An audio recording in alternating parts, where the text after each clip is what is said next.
This is the Fighter Pilot Podcast, episode 84. Hold on to your hats, folks, because this week we're talking politics, systemic racism, global climate change, worldwide pandemics, and gender inequality in the workplace. All right, well, not really. Hey, look, all those are important topics for other shows, but here on the Fighter Pilot Podcast, let's stick with what we're good at. And for this episode, that means the fourth generation Delta Wing fighter designed in France in the late 70s and still operational in a handful of countries around the world today. That's right, we're talking the Dassault Mirage 2000. Hit it.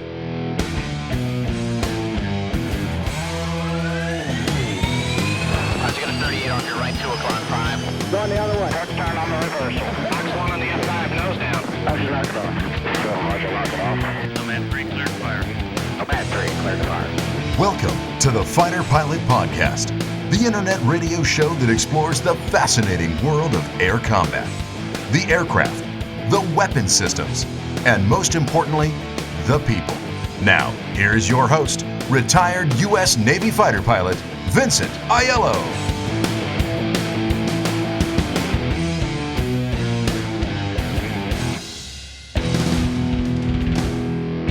Hello and welcome to the show. I am your host, Jello. This is episode 84. And joining us this week to help discuss the Dassault Mirage 2000 is Mathieu Carbone, formerly a French Air Force fighter pilot. Bonjour, Matéo. Comment allez-vous? Bonjour, ça va et toi, Jello? All right, well, that's as far as I go with French. How are you today? I'm pretty good. Pretty wet weather here in Hong Kong, but anyway, very good and ready to rumble. Yeah, so we've had a bit of unrest and demonstrations here in the United States, and you've had quite a bit of that in Hong Kong over time as well. Is that still happening? Yeah, it's still happening, but anyway, as not a lot of people knows, Hong Kong is pretty wide. Even if it's several islands, just on my island, we don't have any protests right now going on. No, it's pretty spread, and you just can't see a lot of protests. It's mainly downtown, just in the part of what we call Kowloon and Hong Kong Island. So yeah, that's pretty fine. Okay. Now, you and I met just not too long ago. I was a guest on your show. Why don't you tell us about your podcast? It's the 9Gs podcast, right? Yeah, the 9Gs podcast, an aviation podcast. I try to do my best interviewing people and especially professional pilots and trying to share their point of view and their life. So yeah, it's very interesting. And thank you for coming on the 9Gs podcast again, Jello. Oh, you're welcome. I have not listened to it yet, but I hope to do that. And it was a lot of fun. And if nothing else, I found someone to speak of the Mirage 2000, as well as you turned me on to this system called Zencastr, which makes remote recording a little easier. So we're going to try that for the first time here tonight. All right. Well, so let's start with you. Where are you from? Tell us about your military history and what are you doing now in Hong Kong? Yeah, so I'm from France. I was a French fighter pilot in the French Air Force. Basically, I grew up at Dunkirk, that is a town very north of France that is well known due to the World War II history, and as well very recently due to the Christopher Nolan movie as well. Yes. Then I grew up there. I did all my high school, graduated in high school, and then I was lucky enough to do all the selections and to join the French Air Force aged 18. In the French Air Force and going in Salon-Provence for officer class.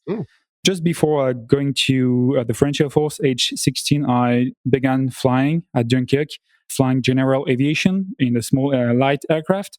And then it was a lot of fun because of the position of this city. And you have Belgium, you have as well England. And that's very nice. And flying in the skies where a lot of World War I and World War II actions took place, that was very nice. Okay. Anyway, I joined the Air Force in 2006. And then I was lucky enough to start it very young. That allowed me to get out very young as well, to be able to move to the civilian life. In the French Air Force, I graduated fighter pilot in 2009. Then I was lucky enough to be assigned to the GC-12 Stork Squadron, flying the Mirage 2000-5, Groupe de Chasse 1 de Cigogne in French. So initially in this squadron in Dijon Air Force Base, then in Luxeuil Air Force Base, because we moved the squadron in 2011. And then it was a lot of fun because I was flying air-to-air missions and the Mirage 2000-5 with a bunch of very good friends and a very nice atmosphere. And it was very good just to fly only this mission. I see. Yeah. Then in 2015, I was lucky enough as well to be assigned to the Advanced Jet Fighter Training School at Cazaux Air Force Base in the southwest of France. And then I flew during 5 years the Alpha Jet, just teaching some trainees to fight with these jets because they've just been graduated from the French Air Force Fighter Pilot School. And we just teach them how to fight and doing some BFM, so basic fighting maneuvers, what we call dogfights, so 1 versus 1, 2 versus 1, as well as some air-to-ground strikes. Even if I was not very specialized on that thing, Right. we tried to teach them that stuff and close air support to the WISOs and some of firing range just to shoot live ammunitions. And then finally, in 2019, I decided to move to the civilian world because of at that moment, it was hiring a lot. And I thought that in my position, being 32 years old and being able to just move at that age with that situation, it would be very nice and very convenient for everybody, for the airline and for myself. So I passed all the licenses and I was finally selected by a major carrier in Asia, flying at Hong Kong, the A330.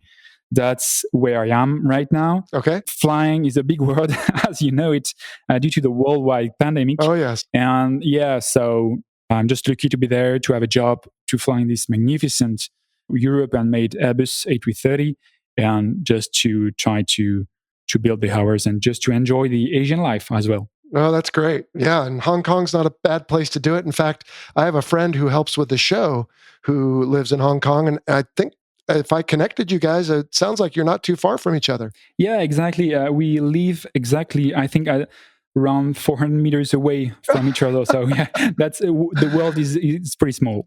Very small world. Okay, awesome. Well, we're going to talk about the Mirage 2000, and you've already touched on it, so I just want to jump right to this point. Yeah. Is the Mirage 2000, there's different variants, so if one is an air-to-air variant, is that all it does? Like the FA-18 is designed to do both, and I'm not necessarily saying that's better because it's difficult to do all the missions well, but you said you mostly did the air-to-air role? Yeah, exactly. In the GC-12 Stork Squadron flying the Mirage 2000-5, we do only air-to-air missions. That means that we fly the version of the Mirage, that is the Mirage 2000-5 for the French, that is only able to do air-to-air missions. We can add some software on this version that will allow us to do air-to-ground missions, and as well some wiring systems that we have to reproduce because due to the new missiles that we just plugged in 2006, it was just removed. The wiring capacity of the air-to-ground version of the Mirage 2000-5 was removed. Due to that, we do only air-to-air missions. Okay. That's pretty nice. Now, air-to-air is what the Mirage 2000 was designed to do in the first place. Is that correct? Exactly. It was initially designed to replace the Mirage 3 and Mirage 4. Basically, what the French Air Force and Dassault wanted is to build supersonic, being able to fly a Mach 2, so Mach 2 capable aircraft, and being able to do initially air-to-air missions and then air-to-ground missions. So basically it was designed, for air-to-air and afterwards air-to-ground missions with the twin-seaters. Okay.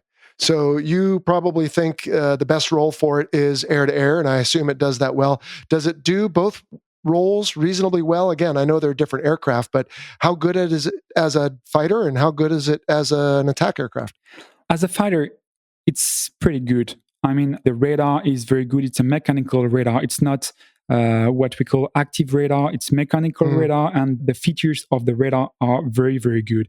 It's a well-integrated platform in terms of pilot stuff. You just have everything that falls under your hands, and that's very well designed and very well capable due to, for example, initially the airframe that is very nice, flying basic fighting maneuvers and doing as well some BVR missions, and due to the system that is very efficient. Even if it's a, let's say, 4th generation aircraft, we can compare the Mirage to the F-16.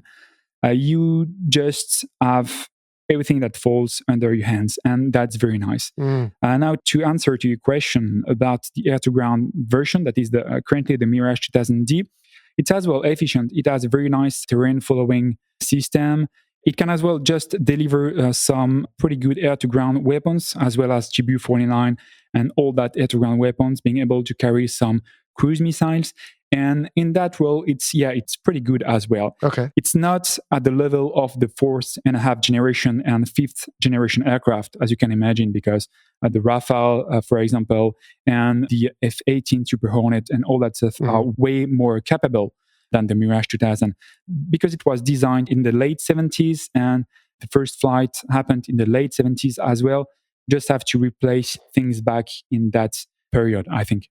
And that's a fair assessment because the original F-16 and F-18 were also designed then. But of course, there's been so many modifications since, including the Super Hornet in this case, which is frankly a whole new airplane, but does have, like you said, the active electronically scanned array radar. So my guess is the Mirage has been updated over time, but maybe in some regards they said, well, we'll move on to the Rafale, or there's only so much they can do perhaps with the Mirage 2000. And it was upgraded, but it was not that upgraded compared to the F-16. And I think because of the difference of size, first of all, from France and USA, we don't have the same size. We don't have the same jet as well. Being honest, the defense budget is way different. And the attention was focused on the Rafale because it was as well designed in the mid-80s, I think, the Rafale. And we thought everything was going to work for this aircraft. And it was supposed to be the first flight in the mid-90s, but finally it happened. The first operational flight in the mid-90s, but finally it happened in the early 2000s. Well, it seems like as time progresses, aircraft designs take always longer than they say they will and costs far more money than they should. So, okay, well, let's talk about the different variants. And we've got the Mirage 2000B, and that's a two-seat variant for, I believe, training. And now you said you flew the 2005, but the first air-to-air model, I think, was the 2000C? Yeah, basically the 2000B and 2000C are the same. Okay. The 2000B is the twin-seater version of the 2000C. The system is the same. It was initially aired to do some air-to-air stuff, flying only in this mission and firing only air-to-air missiles as well as Fox 1 missiles and Fox 2 missiles. So it was pretty the same that the Sparrow, the AM-7 Sparrow and the AM-9, I think it was Papa or something like that, firing some Super 530D and Magic 2. This is the basic version that we had. We had as well some air-to-ground version that was the Mirage 2000 NK2 or 3, something like that. And we had as well the air-to-ground version, the Mirage 2000D, that was a later improvement of the Mirage 2000N. The Mirage 2000N was initially designed, as you can imagine, and is for nuclear.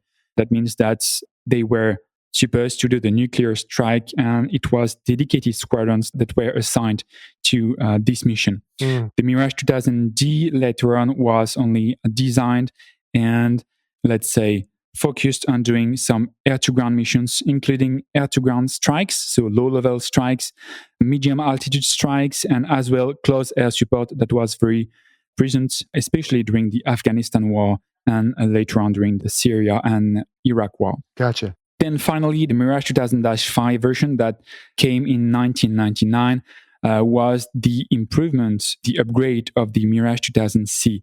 The airframe was pretty the same. We had no improvements on the airframe, but the system was way upgraded. It was Fox 3 capable. All the sensors were very nice. As well, the system was rebuilt to have only FE screens. You had something like 5 screens, including head-up display. And it was very nice to build the situational awareness at that moment. And flying Fox 3 missile, and then that was the Mika missile, and then being able to integrate, due to the later version of the Mika infrared, so Mika IR, that was fitted with infrared seeker, being able to integrate this missile to the Mirage 2000-5 in 2006 was a big jump in the version. So the different Foxes that you're speaking of, again, the Fox 1 would be like a semi-active homing missile, such as the AIM-7 Sparrow, that you have to illuminate the target for the missile to home in on the illuminated energy from your radar. And then the Fox 2 is like an infrared guided missile you can fire and forget. And then the Fox 3, again, the active guided missile like an AMRAAM or, like you said, the Mika. Yeah, exactly. For the 2000B, you said it was very much just a C, but with the extra seat.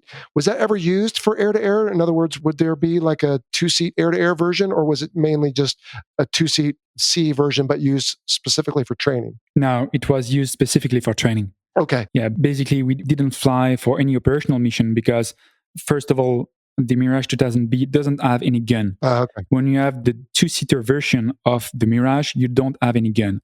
I know that they are currently working on just carrying an external pod, having a gun for the Mirage 2000D, being able to do some strafe deliveries. But basically, the twin-seaters version doesn't have any gun. Okay. And then for the Mirage 2000N, the nuclear version, that is a 2-seater, as I understand. And then without getting into too much detail, but just in general speaking, it wasn't a free fall weapon, I believe they trained to. Was it a standoff missile that they would fire so they had a chance of getting out of the way, essentially? Yeah, correct. Okay. It's a way standoff missile. And okay, well, let's be glad we never had to try that out. All right. And then, so is the 2000D also then a 2-seat version for the air-to-surface? Yeah, the 2000D is a 2-seat version for the air-to-surface, exactly. Okay. They have a WISO on the back seats, and that is dedicated to all the systems, all the laser pods. Gotcha. And they do only that, and it's a specific job for them to do. Will they carry, though, any self-protect missiles, either Fox 2 or otherwise? Yeah, they carry some Fox 2 missiles, the Magic 2 initially, and I know that, I think it was 2020 that the Mirage 2000D is supposed to carry some Mika infrared missiles, the same version that we have on the Mirage 2000-5. That is a well good missile. Now, there's other variants because this aircraft has been pretty widely proliferated, and we don't need to speak of all the different variants that go to the different countries, but according to my list here, obviously France, but Brazil, Egypt, Greece, this thing's been around quite a bit, right? Yeah, exactly. We just have to think about it, about the two versions of the Mirage. You have the big Mirage 2000C version and the big Mirage 2000-5 version.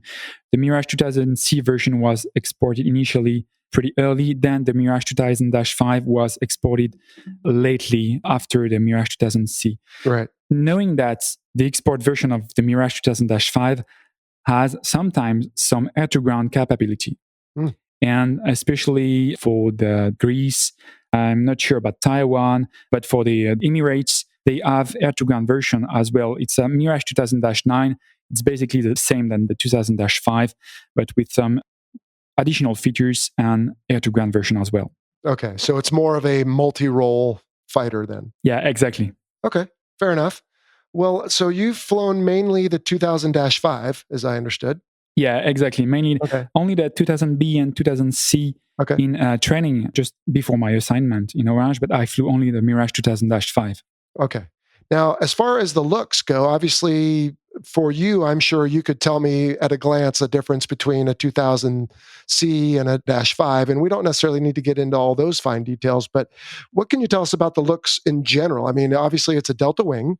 To me, the rear end looks a little bit like the Gripen, or the Gripen looks like the Mirage 2000, however you want to look at it. But what can you tell us about the way it looks and the way it was designed?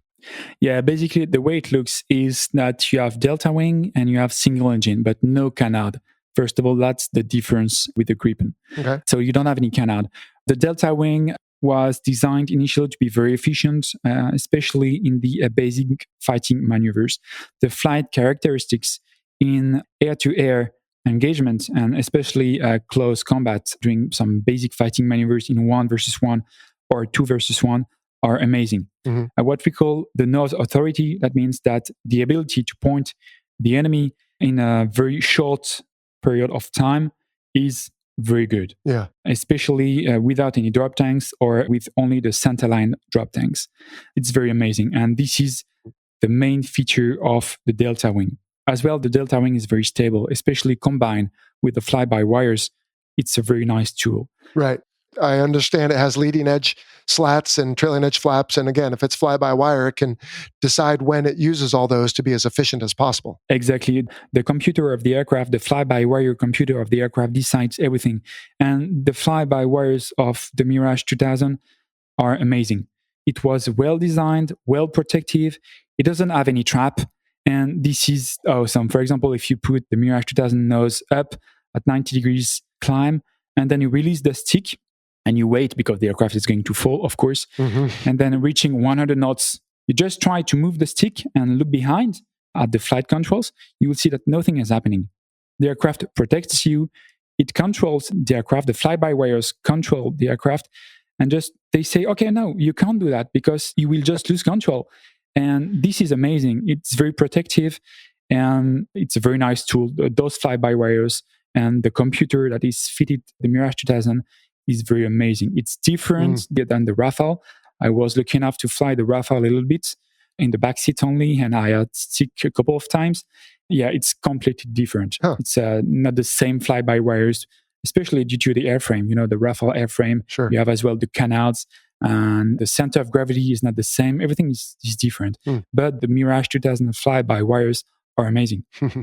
Well, I sometimes quip on this show, Matteo, that it's really fly by vote, because the pilot will put in the inputs.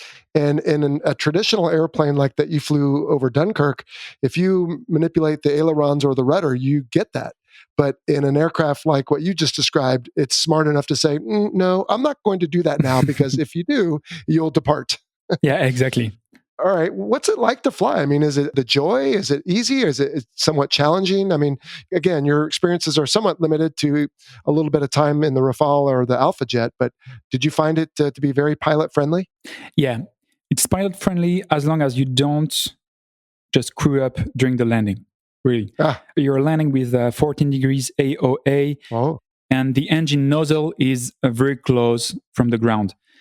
If you just go more than 0.5 to 1 degrees up, that means up to 15.5 degrees, then you're going to strike the nozzle, the engine nozzle.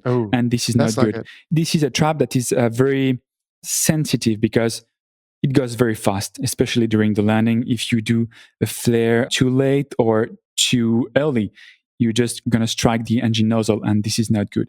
But except this part, this is a very nice aircraft to fly. The feeling you have flying this aircraft is amazing. The fly-by-wires combined to the autopilot, it's very user-friendly. You can handle it very nicely, and it's very smooth. I mean, there is no lot of vibrations.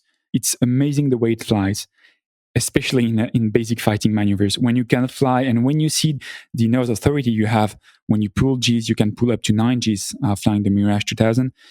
That's very nice. And I don't know the nose authority you have flying the F-16 because you flew it a little bit. I think you can compare it to the F-16, perhaps a little bit higher nose authority than that.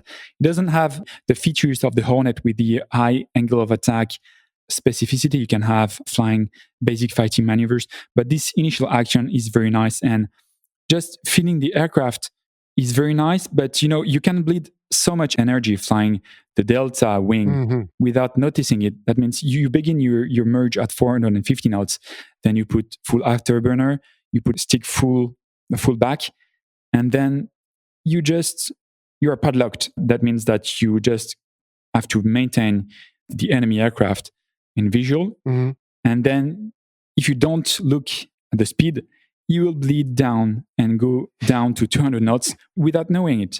So you just have to pay attention to that because you don't have so much vibrations, and this can be sometimes a trap.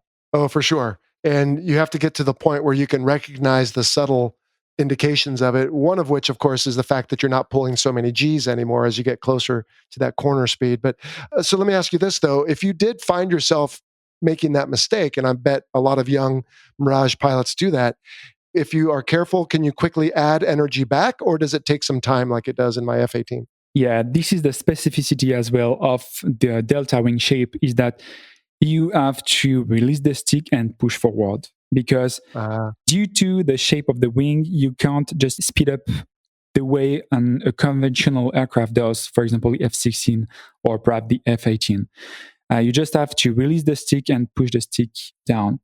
The point as well is that if you don't do that, sometimes you can just maintain, the nose traveling along the horizon. That means you're still turning.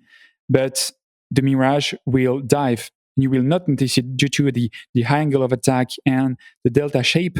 You will have the nose high, but you will just be descending.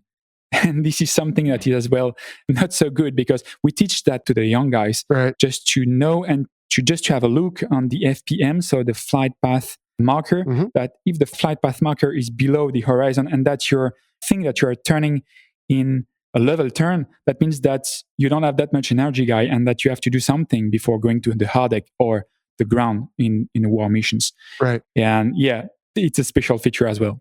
Well, and I always thought that maybe training in that regard was a little harder, because in real life, you would be down next to the trees or the houses, wherever you happen to be fighting. And we've had some people on this show that talked about fighting over Vietnam all the way down to the treetops. And I don't know that I want to try that, but I think there's an actual part of your brain that's going to say, okay, this is real. Those trees are getting big. And it's not like an arbitrary hard deck that we use in training, where it's no different than right below it, except that it's an altitude in your heads-up display or on your helmet. Yeah, exactly. That's what we say as well to the trainees, that, okay, we have hard deck, we have combat deck, soft deck, combat deck, hard deck. But in the real life, you will see the trees. And sure, you don't want to hit the trees. No. You just don't want to be like 2-3 knots of the stall speed just at the treetop level. So. Oh, yeah. Yeah, no, that's never good. Self-preservation is always important. All right, so it pulls 9 Gs. Have you had it up to 9 Gs or more? Yeah, up to 9 Gs. Basically, if you stay in the aircraft envelope, it pulls up to 9 Gs. The fly-by-wires are limiting you to 9 Gs, but you have a kind of stick envelope. You come in full back stick and you will feel a little force. Then it's kind of a spring force. You can overpower the spring. And if you do that, you go outside of what we say the fly-by-wire envelope. And with that, you can pull up to 11 Gs. But you don't do that, because you will for sure break and just screw the airframe. So this no, you don't want to explain to the maintenance people. All right, so what's the most you've ever pulled then? 9 Gs in the Mirage. All right. How about what's the highest you've ever had one, and maybe what's the fastest you've ever had one? Yeah, so the highest is flight level 500. This is the ceiling of the aircraft. We can go above, but we don't have any stratospheric special pressurized suit. Right. So this is not good. So we go up to flight level 500, and it's a Mach 2 plus aircraft. So we go to Mach 2.2. This is the fastest we go. This is very nice. And a little story about that, about the Mach 2. I went to Mach 2 plus once in my life. And then one of the most amazing stuff is that you are obviously with an aircraft that is sleek. You don't have any drop tanks. You don't have any special weapons underneath the wings. And you are in a perfectly sleek aircraft. And reaching Mach 2 and Mach 2.2, that is the maximum speed that you can have, you have to stop the aircraft, because it will continue to speed up. Oh, wow. And this is just amazing. When you look at the size of the engine, it's basically that big engine compared to the F-18 engines or F-16 or Gripen engines. It's a big engine, and the fastest you go, the more speed it wants to have. Because of the ram air? Yeah, exactly. And you just have to stop it, because if you don't stop it at Mach 2.2, you will just hit another limit, what we call the impact temperature, that will go above 153 degrees. If you go above this temperature, you will have some problems, for example, with the nose cone that will begin to melt and all that stuff. So you just don't do that. No, don't do that. I think that's been the theme so far today, Matteo, is don't do the things you shouldn't do, because maintenance will have to speak to you when you get back, and probably your commanding officer. Okay, yeah, exactly. Let's move on to armament. Now, you've already spoke to some of it, but let's just recap. Now, start with, I believe, a twin 30 millimeter cannon. Is that correct? Yeah, it's mounted with a twin 30 millimeters cannon, only on the single seater versions. So no guns on the twin seater. Okay. It basically, so I will begin with the air to ground armament. Basically, for the Mirage 2000D, they can carry some GBU-12, GBU-16, GBU-24, GBU-49 as well. They can carry cruise missiles as well as Scalp, that is the French cruise missile. And before that, the Mirage 2000N was able to carry the nuclear weapon, what we call the ASMPA. For the air-to-air version, we can carry Mika missiles. Mika, that's Fok 3 missiles, BVR missiles, so Mika EM, that has an electromagnetic seeker and IR that an infrared seeker. We can carry it, and this is very efficient. For the Mirage 2000-5, so the air-to-air version, we can only carry those missiles. I know that those missiles are going to be upgraded. Normally, it should be in the 2020 or 2021. We will have a new version of the missile that is a Mika new generation, and that has improved features.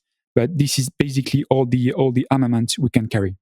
Okay. So for the GBU-12 you spoke of and the 16, those are laser-guided weapons.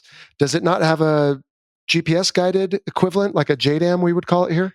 Yeah, I think it's a GBU-49. I thought that was a laser JDAM or something. Anyway, okay. Let me double-check, honestly. No problem. And then I think probably general-purpose weapons as well. Any sort of like air-to-surface rockets or cluster munitions or anything like that? No, they used to carry some rockets, but it's not anymore in use. I know that the Flight Test Center, the French Flight Center, tried to just improve this and just to put back the rockets because it can be a very efficient kind of counter-guerrilla features and warfare, but I don't know where is it. I think it's in progress and they're going to use rockets in the next future, but right now they don't use it. Okay, gotcha. Yeah, I'm doing a quick search here. It looks like the GBU-49 is like a laser-guided weapon, but perhaps has some extra capabilities so that you can have, I'm trying to scan it quickly, but it possibly has some GPS-type integration, looks like. Yeah, perhaps, anyway, okay. And then let's see. Obviously, you're not doing any kind of mines or maritime or surface mines or anything like that? No, not at all. And I thought you said earlier some of the earlier versions could carry some of the Western missiles like the Sparrow and the Sidewinder? No, it was a Sparrow type and Sidewinder type. Oh, gotcha. The Super 530D and the Magic 2 that were, the previous versions of the French missile we carried. Okay. No, I understand now. I thought you said the actual weapon, but what you meant was something very similar. Yeah, very similar to those armaments. How many total weapon stations are there? For the air-to-air version, there is 6 weapons stations. Okay. You can carry a basic load is what we call 402 plus. That means 4 active missiles. Mm-hmm. So that's for 3 missiles and 2 Fox 2 missiles. You can mix it up to go up to 006 plus. That is very nice. For the Mirage 2000D version, I know that they upgraded it and they can carry now 4 GBU-49 in the center fuselage weapon station. And basically, they can carry as well. They have multiple pods. They can carry multiple loads underneath the fuselage or the wings. Okay. Basically, the auto-protection missiles, the self-protection missiles, are carried as well by the Mirage 2000D. And they can carry 2 self-protection missiles, 2 Magic 2 right now. And for the gun, where we can carry over 500 rounds in an F-18, at least in the Hornet, you're carrying quite a bit fewer than that, but they're much larger rounds. Yeah, it's 30 millimeters rounds, and it's 250. You have 125 per gun, and you can carry up to 250 bullets. That's a very nice gun because, of course, very high velocity, very high speed of firing as well. You can just select whatever you want. You can choose it, and it's a very nice gun. Having 2 guns is good because of redundancy. You can have one gun that fails during the strafing pass, and then the other one will take over. Anyway, it will not take over, but keep going.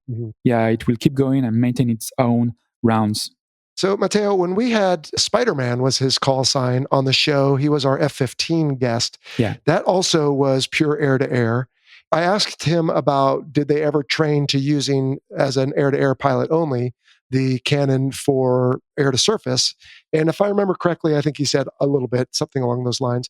When you were in your squadrons, was that ever a capability you trained to or no? Yeah, definitely. That's funny you asked that because I was one of the first guys to fire air-to-ground strafe on the Mirage 2000-5.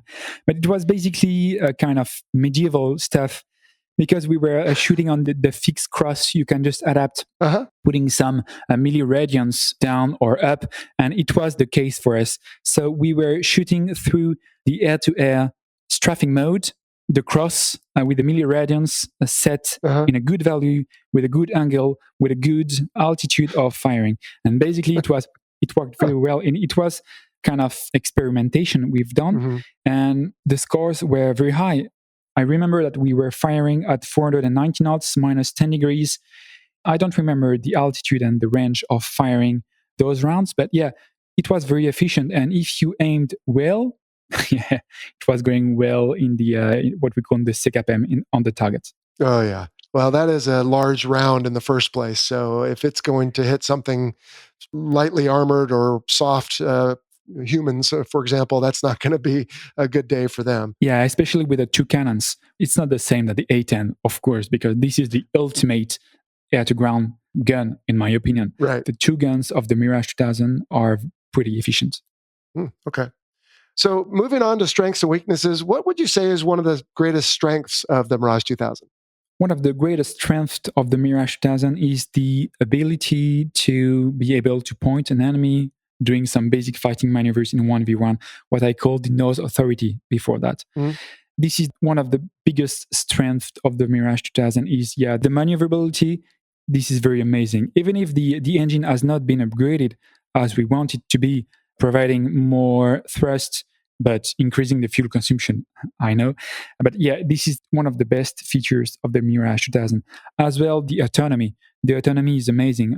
With the multiple drop tanks, we have some huge drop tanks that we can mount underneath the wings of the aircraft that are 2,000 liters.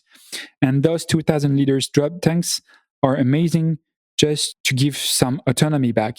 And especially in the cap mission or in the air-to-ground low-level assault, it's amazing to see how far you can go and how long you can maintain in the air. I've done a lot of operations with you guys, with the Navy or the US Air Force. It was not operations, it was exercises, sorry. And we were kind of always first in, last out. It was very nice to be able to have such autonomy. Yeah, it sounds like it. Do you have a data link system, or we didn't talk too much about avionics, and that's usually what I do, but do you have a method for communicating with other aircraft through data link or something like that? Yeah, we are full Link 16 capable. Oh, cool. The NATO Link 16, and yeah, we are fully capable with that. The Mirage 2000-5 and the Mirage 2000D. Okay. Is there something you wished when you flew it that they would have fixed, or maybe if they spent a little more money, could have been a little better? Was there ever something that was just kind of bothered you about the airplane? Yes. Let's say that you can always add another engine. Having a twin engine should be great. As well, the HMS, the head-mounted system, that would be very nice in terms of upgrading the situational awareness and upgrading the capability using the L16 to see where your women are and all that stuff. I wish we could have that. And I wish we could have as well quicker upgrades of the missile, of perhaps the avionics. The radar, I will not touch it because honestly, this is one of the best mechanical radar right now. And it's really amazing. The system as well, the way it's fitted, the way it's come under the hands of the pilot is well thought. It was amazing. I will not change that, especially I think because it's my first aircraft, of course, but your first love. Yeah, you know that you always fall in love with your first aircraft. But I will improve engine and the HMS as well. Okay. Is there any discussion about adding an HMS, or is it just at this point maybe? No, it's too old. No, it's too old. I think the discussions right now and all the money and all the efforts is going to the Rafale. Okay. This is normal because this is the best aircraft we have in the French Air Force. Well, I confess, I really didn't know much, and I'm guessing the listeners are saying, yeah, no kidding right now, but I did not know that much about the Mirage 2000. You've really helped me understand it better, but where would people know it from anyway? Is there in any movies in France or elsewhere? Is there a demonstration team? Yeah, we had a movie that was released in 2005 that's called The Sky Fighters. The air-to-air sceneries, the landscapes, all the air-to-air scenes are very nice and very beautiful. There is no computer realized images, and it's very amazing the way it has been filmed and the way it just looks on the screen. I will just not comment the story, but you know what it is.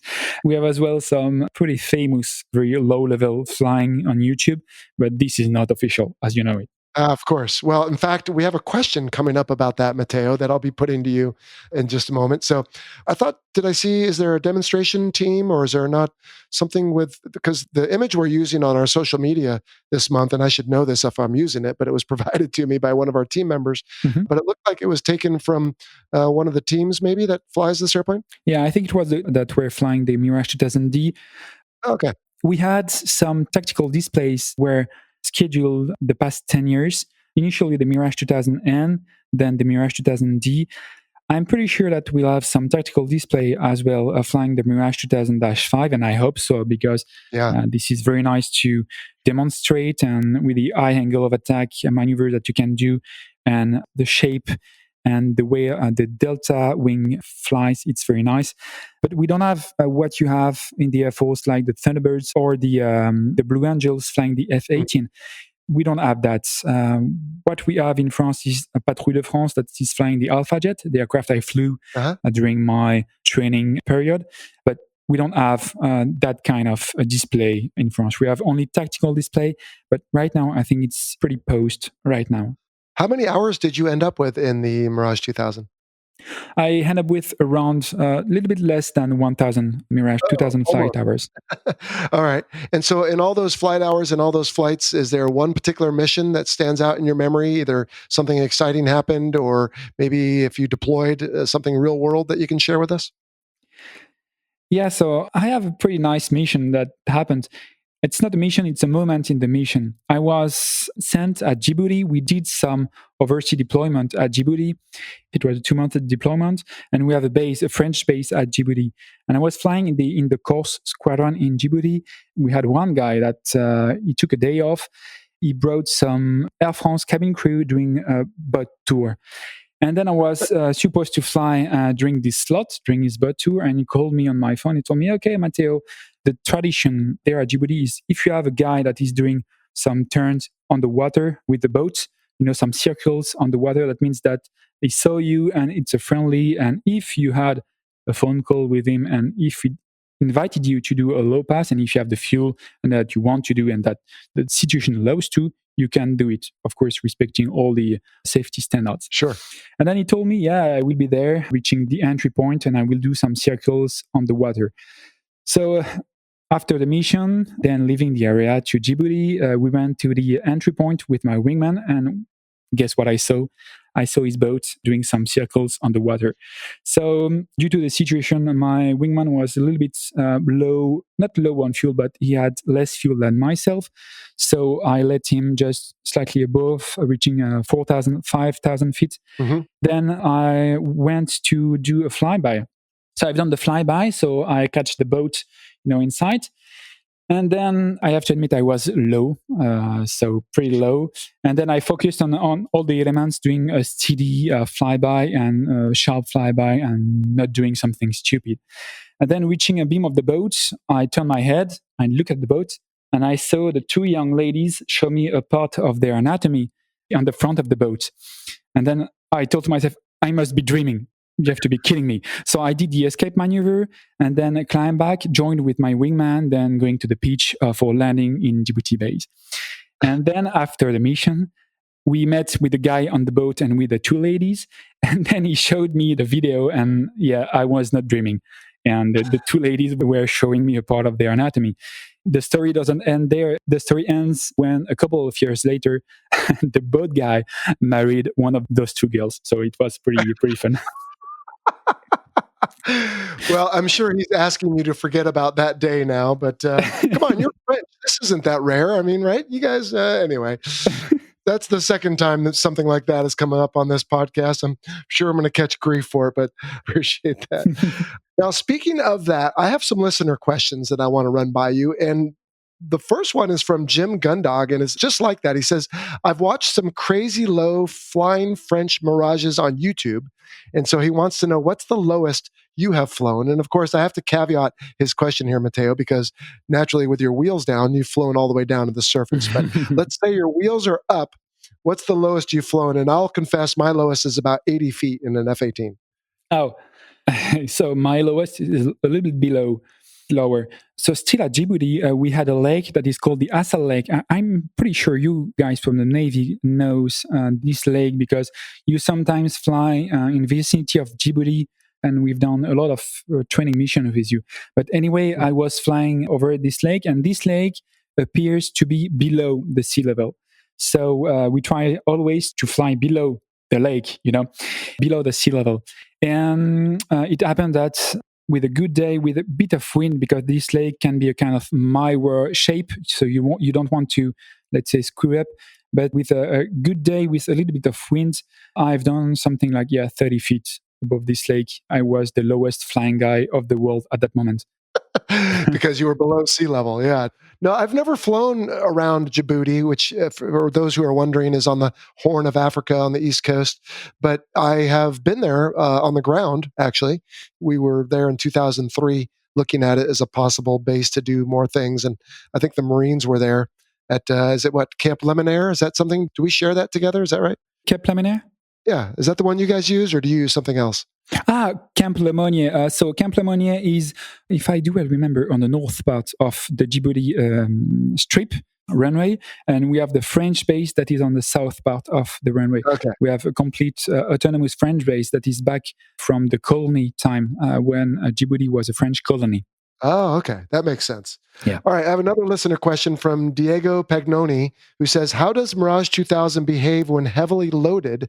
In other words, is it still very maneuverable, or does it become sluggish? And I think it's fair to say that any aircraft that's heavily loaded becomes sluggish, but how did the Mirage 2000 handle when it was loaded with, say, drop tanks and some missiles? Yeah, like every aircraft, the Mirage 2000 is, it's not that maneuverable when you're loaded. Mm-hmm. First of all, due to the fly-by-wires, you have a switch that when you carry some load, you have a switch on the stores position. And if you put this one, you will be limited in angle of attack, you will be limited in the G you can have, and all that stuff, first of all. Mm-hmm. Then, due to the delta-shaped wing, and with the Mirage 2000 loaded, you will have some issues if you go too slow. Right. Definitely. Because you will not have the ability to speed up quickly. You will be annoyed by this part. So this is a tricky point because of the delta shape wing. Okay. Stephen Coate wants to know, and I think we may have already answered this one, if you could change one thing about the Mirage, in other words, a flight characteristic or a component or a system, what would it be? Yeah, so second engine or a more powerful engine, and the HMS, the head-mounted sights. So it would be very nice to change that. But anyway, I will not change something else. It's interesting. This is episode 84, and we've had a handful of single-engine pilots on the show. I think you might be the only one who's ever said he'd like to have a second engine on that airplane. Because I remember our MiG-29 pilot said that his 4,000 hours in the single-engine fish bed worked out well. Same thing for our F-16 pilot. So is there a particular reason you like another engine? Just because, is it just for safety, or was it not particularly reliable? Or I'm just curious why you feel like you would like to have another engine. Yeah, because I have a few friends of mine that ejected, that bailed out due to engine failure and especially butt strike. So yeah, I wish I could not have bailed out, and I didn't. That was nice to me. But yeah, due to that, because I knew a lot of guys that, not a lot of, but at least 2 or 3 guys that bailed out due to engine problem or due to butt strike, for example.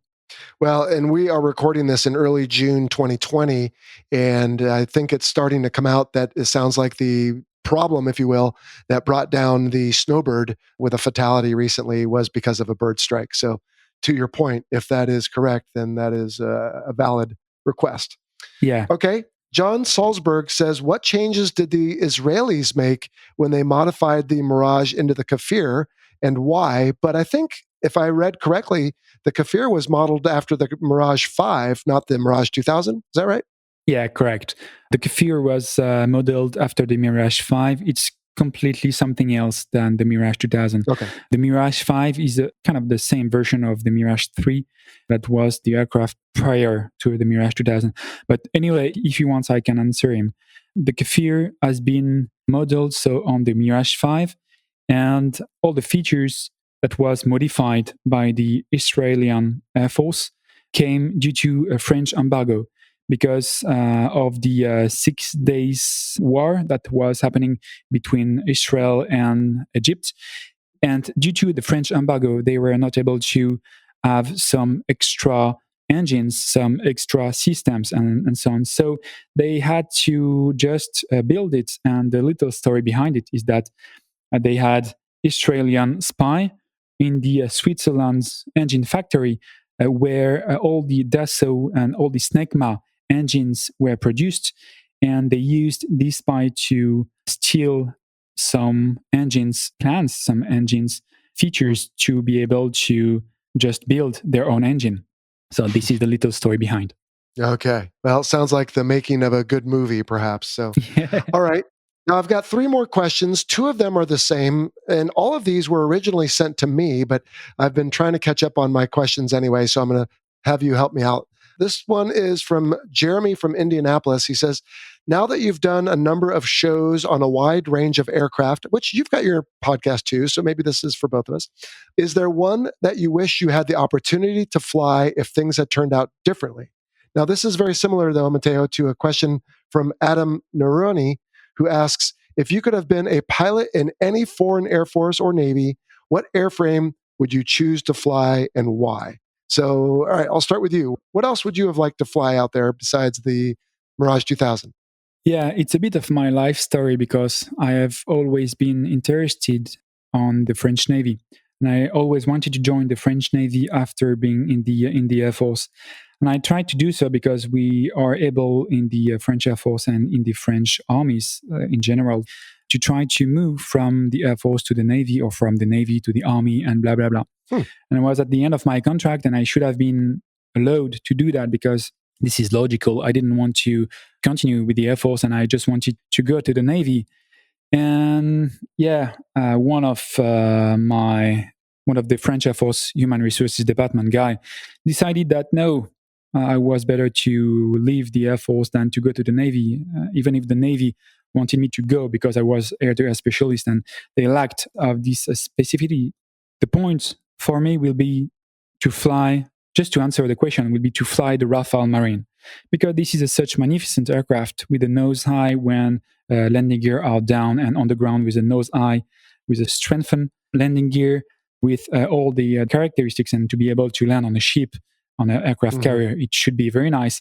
And this would be my aircraft. You know, it's not very far from where I was, but yeah. I wish I could have flown the Rafale Marine. Okay. Well, yeah, just as long as you're doing your landings in the daytime, Matteo, I would recommend. If you have to go do it at nighttime, it's not as much fun. But no, this question has come up for me before. I don't necessarily think I want to be in the Russian Air Force, but I think maybe one of the Su-27 flanker variants, maybe the one with thrust vectoring, would be pretty impressive to fly because that thing is just enormous, but it's also very maneuverable, has so much fuel and so many weapons that I think flying the flanker would be pretty cool. So that would be my answer to those 2 gentlemen. And then the last question, at least from the listeners today, is from Jim from Milwaukee, Wisconsin, here in the States. He says, based on your experiences, or perhaps what you have learned from friends who flew overseas, what country most surprised you with their fighter pilot and aircraft ability? He's thinking of this like an underdog country of the skies. So this is a tough question, Matteo, but anything come to your mind with the different folks you've flown with maybe over your career? Let's say that once I flew in Qatar in the Doha Air Force Base. Okay. This is the first thing that comes in my mind is that I was flying with a combat-ready fighter pilot of the Qatar Emiri Air Force. And he was flying the Mirage 2000-5 version of the Qatar. And I was pretty surprised of his personal level. I think it's not in general, but this guy, he was good. I ordered him some targeting. He targeted well. He reported well. He was in position. He joined up well and efficiently. He was a good wingman. Yeah. This was very surprising. Yeah, I enjoyed this flight, really. That's good. That's everything you want in a wingman. Do everything he's told, nothing he's not, and speak up when you need to, kind of thing. So, exactly. No, good for you. Yeah, so My experiences are somewhat limited. I'm mindful of the MiG-29 episode that we had where a former guest returned as co-host, and he said that he had a chance to fly against the Malaysians and was really impressed with their abilities and skills. But me personally, I didn't get a chance to do anything like that. I did have a chance to go to an exercise in the Netherlands called Frisian Flag. I was just a second cruise young lieutenant in my first squadron ever. I guess I didn't really know what to expect at that time. I had seen some, as I will call them, foreign pilots in the Navy training I'd been through, but didn't really think much of it because I was so concentrating on trying to make sure I did well enough.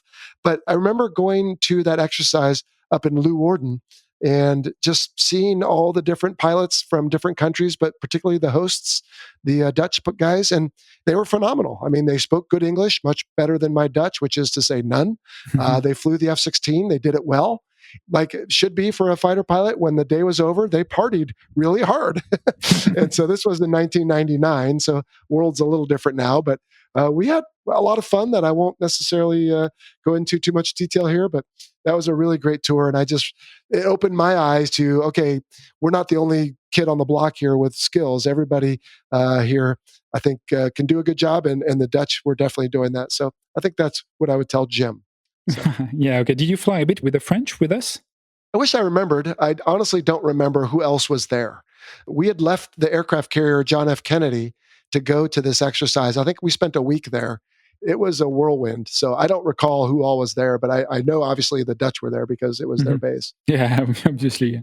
All right, Matteo, we can begin to wrap this up. So what does the future hold for you? I mean, you're living in Hong Kong. You're flying the Airbus 330, which I agree with you is a wonderful airplane.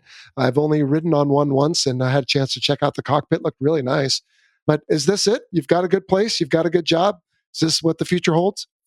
Yeah, the future right now, due to the worldwide pandemic, is I just want to keep my job, first of all. And then...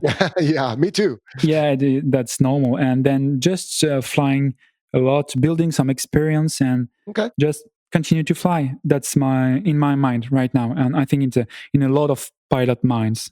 Oh, yeah, for sure. And my situation is tenuous at best. I won't bore you with it. But pardon the personal question. Are you there with a family or are you there by yourself? Or No, I'm there with my family. My wife is just in the room beside me. Good. And yeah, I have two daughters and my wife. They're young, the two daughters, not my wife. Okay. But 6 and 3. So that's a nice experience, to live an expat life.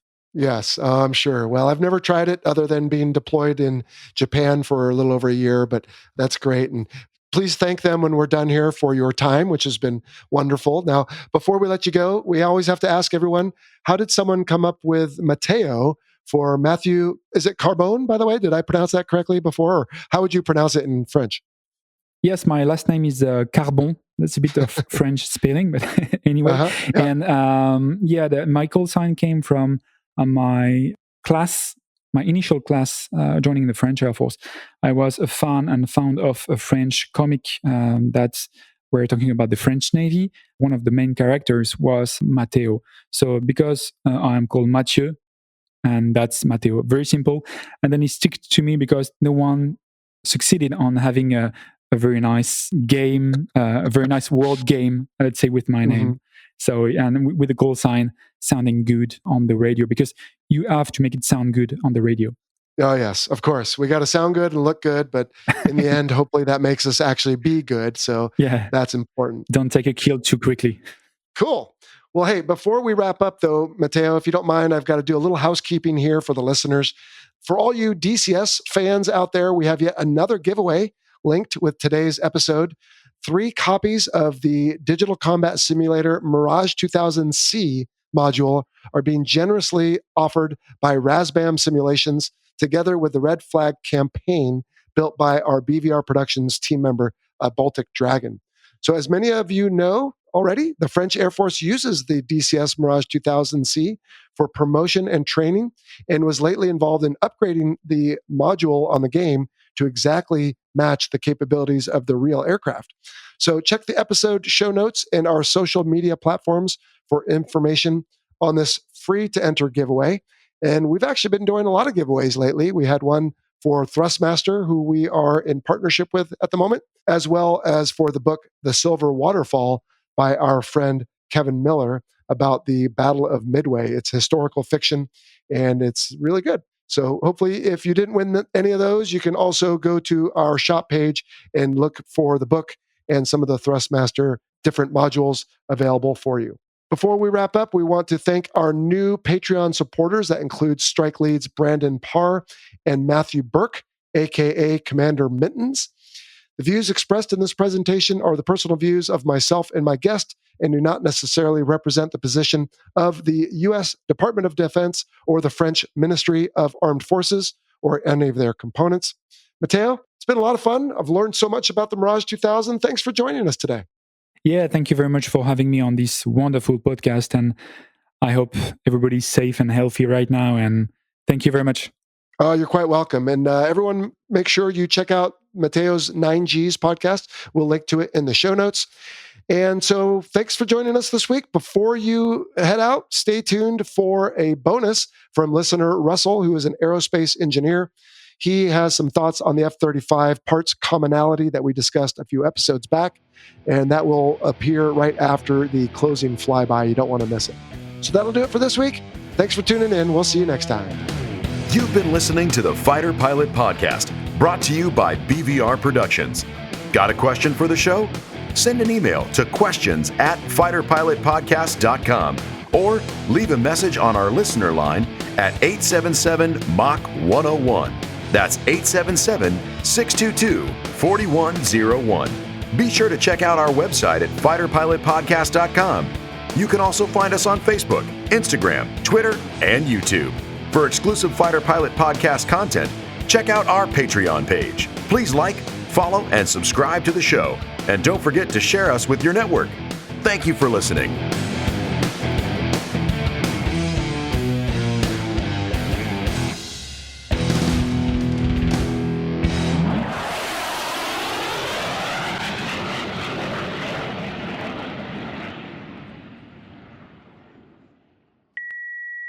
Hi, Jello. Love the podcast.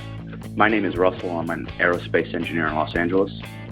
In the most recent episode, you mentioned that the F-35 only has 35% commonality, and maybe that wasn't that impressive. I wanted to maybe give you a different perspective on that figure. 30% might actually be a really good number for three aircraft that are so different, like the F-35. An aircraft might actually have over 10,000 plus unique parts, but 3/4 of those are actually primary structure, which is almost never replaced in the field. It is important to have common system components, as they need to be replaced or overhauled much more frequently. A fuel pump might come on and off the aircraft every 100 hours for servicing and inspection, so it is very valuable to have this be common across all the fleet variants. Whereas part commonality doesn't really matter for some other components, like forward left wing spar number 5, this part might never be replaced in the entire 50-year service history of the aircraft across all variants. So making this part common doesn't really add that much value. Having part commonality is always good for reducing the manufacturing costs, but it pays the biggest dividends for total cost for system and service parts. In that light, 30% might actually be really impressive if it is composed of the right things. Hope this gave you a new perspective. Love the podcast. Keep up the great content. Bye.